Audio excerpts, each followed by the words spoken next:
Gotta get some on with me. I know it's my destiny. Oh, you're my best friend. In a world we must defend. Hey guys, welcome back to the Dragon Guide. Welcome back to a brand new video and welcome to part 2 of what if Ash fully evolved all his Pokemon. So the last part of this video got a great response, and I'm hoping you guys enjoyed it. And in this one we are going to enjoy more because there's action coming up. Ash is going to be challenging his first gym. But first let's recap what happened in part 1. So in part 1, Ash received his Pikachu, he encountered the Spearow, he won his Pikachu's trust and respect, he meets Misty, he beats Team Rocket a couple of times, he catches a Caterpie which evolves into a Metapod and then evolves into a Butterfree, he catches a Pidgeotto and he also catches a Weedle. And he also battles someone who's called Samurai in the Viridian Forest, and now he's about to reach Pure City with Misty. Now, that's where we take off from. Outside Pure City, just outside Pure City, Ash and Misty bump into a man named Flint, who sells things for a living. And Flint then leads them to the Pokemon Center in the Pure City. At the Pokemon Center, Ash learns about the Pokemon League and how he has to defeat gym leaders and in gyms in different cities to get into the league. And this is when Ash signs up for the Pokemon League, and Flint also tells him that there's a gym in Pure City and tells him that the gym leader is Brock, the rock type Pokemon trainer.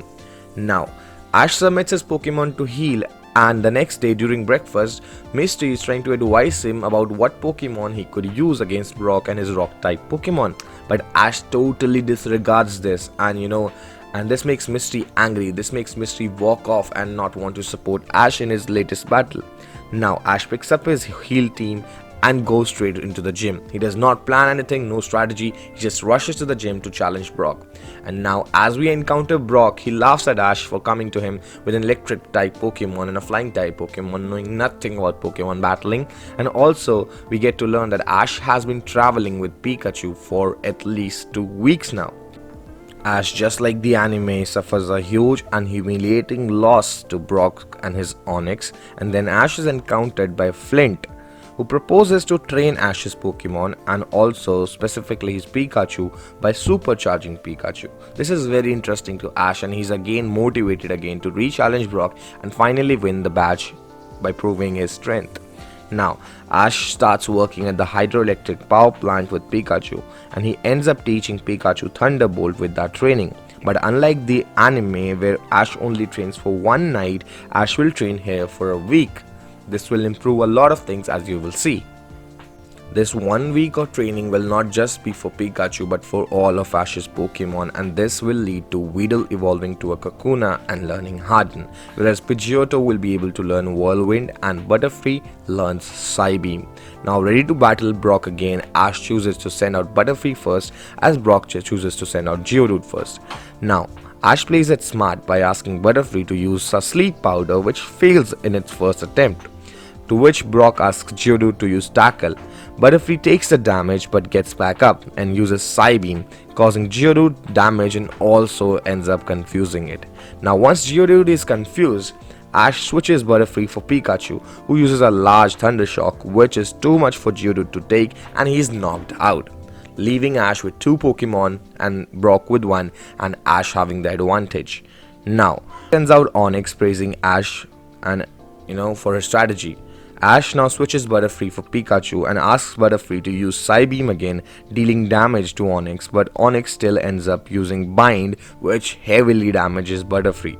Now, seeing this opportunity as the only way to land a successful sleep powder which puts Onix to sleep and frees Butterfree, but Butterfree is very weak in this case and can only fight more than maybe just one more move, Ash asks Butterfree to use one last Psybeam, which damages both Butterfree and Onix, and Butterfree faints too. Now Ash sends in Pikachu as Brock asks for Onix to wake up, but he fails. Ash, excited to fight a weakened and asleep Onix, only stops to notice sprinklers on the top of the roof stadium and asks Pikachu to use Quick Attack and damage them, causing Onix to get wet, but also waking it up in the process.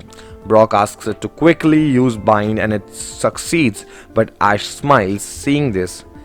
This confuses Brock, and Brock continues to tell Ash that he is the one in disadvantage, just like the last time they battle. But Ash smiles and smirks to this and tells Brock, "Do you know what's the relation between water and electricity, Brock?"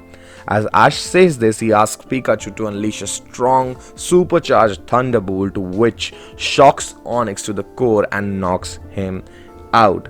And this amazes Brock because to see this kind of strategy used. But instead of Ash and Pikachu celebrating their victory, Ash and Pikachu run off to Onix to check if he is okay. And this surprises Brock to see someone who can battle this hard and win this well, but also is kind-hearted. And Brock is impressed by Ash and his demeanor and gives him the Boulder Badge. And this also leads to Brock joining Ash on his journey after seeing how great a battle strategist he is and also how good a human being and kind person he is towards Pokemon. Seeing Ash win the Boulder Badge was a little shocking to Misty, but she was actually really happy for him but didn't, show that appreciation openly. Now, as a trio, Brock, Ash and Misty leave for Cerulean City, and in their journey they encounter Mount Moon as the next destination between the two cities. Now, this is where Pikachu at Mount Moon will battle a Zubat, which Brock ends up catching. And they'll also bump into a scientist who explains to the trio that someone is disturbing the ecosystem at Mount Moon and that the attackers are after the rare substance found at Mount Moon called the Moonstone. Now, as the scientist is explaining all this to the trio, they encounter Clefairy and Ash decides to catch it, which is then trapped by Meowth, revealing Team Rocket to be the attackers, and Ash and gang decide to stop them. Ash and Brock double battle Jesse and James with Butterfree and Zubat against Koffing and Ekans and beat Team Rocket, leaving behind only Meowth, who is blasted off by Misty's Staryu. Then the group follow Clefairy to find a huge core of Moonstone. Dozens of Clefairy approach and begin to dance around the Moonstone, and this makes it glow. This is interrupted by Team Rocket again, who manage to steal the Moonstone, leaving our heroes to catch up to them in their balloon. Once they catch up, the Clefairy blow away Team Rocket by using Metronome combined and collectively, and the Moonstone breaks, leading to chips of it falling on Clefairy and have them evolve to Clefable.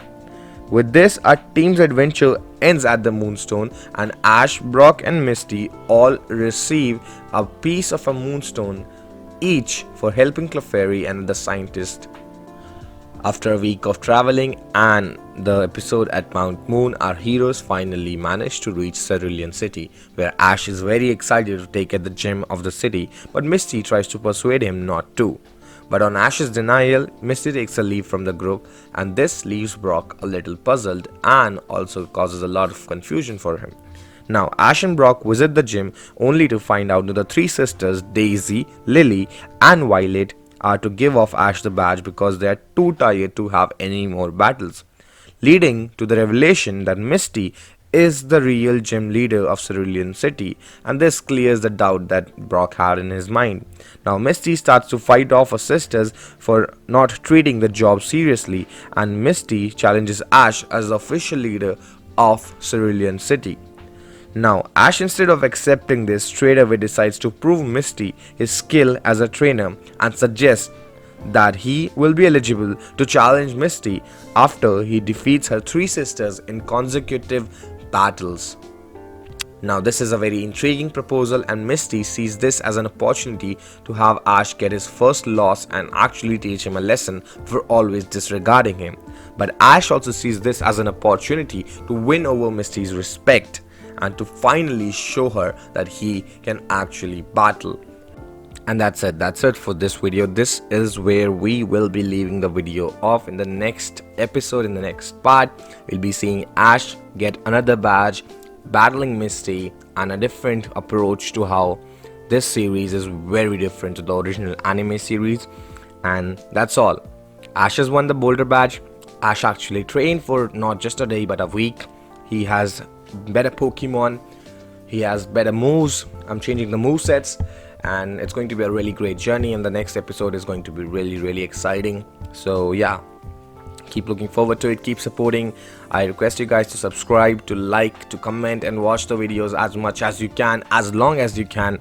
and I hope they are entertaining and interesting, and this is the best I could do for now, and I'll see you in the next video. Thank you, peace out, Dragon Guide.